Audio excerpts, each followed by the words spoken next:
So we all have heard of pickleball, right? It's a sport that's growing in popularity, no doubt about that. But what is in doubt is why a full-length basketball court in the Sheffield community in East Charlotte has now been turned into a pickleball court. Tonight, people living around a park in the area want answers as to why it even happened. WBTV's Dedrick Russell in your community with this concern.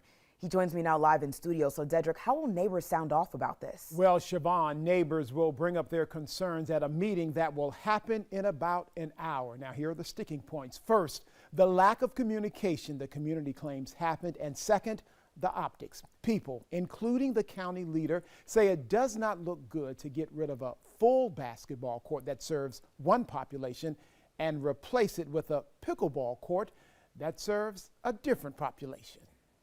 I think it's just an up-and-coming sport. It's exciting, it's cheap, and it's easy to play.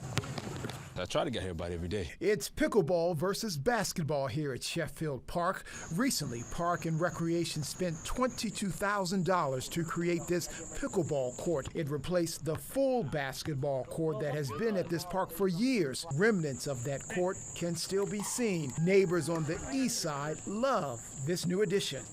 We used to have to drive over to the west side the last time I played, so being able just to walk over here has been awesome. But not everyone is thrilled. Area basketball players now have to settle for this half court at the park. Full court all the time. I grew up on that, so that's kind of basically what I know best. I think it's sad for the families and the kids that used to play every day, and this was a great recreational outlet for them. Look at the shape of this court. Like, that's terrible.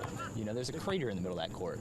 Park and Recreation claims community engagement about this change started back in June. Nobody communicated anything. Me and my neighbors had no idea. Another person who had no idea, County Commissioner Mark Jarrell. I did not know that. He represents the east side. The politician believes staff should have communicated more effectively about this switch. I want to be able to extend grace, particularly to our staff, and when they get it right 99% of the time, and then we do have a miss, I don't want that to be the swan song for them, right? So I support them, but there are times when I have to push back. Jarrell says he still wants to hear from the community, despite the fact the transformation has already happened. And if the community says bring the basketball court back, then that can be an option.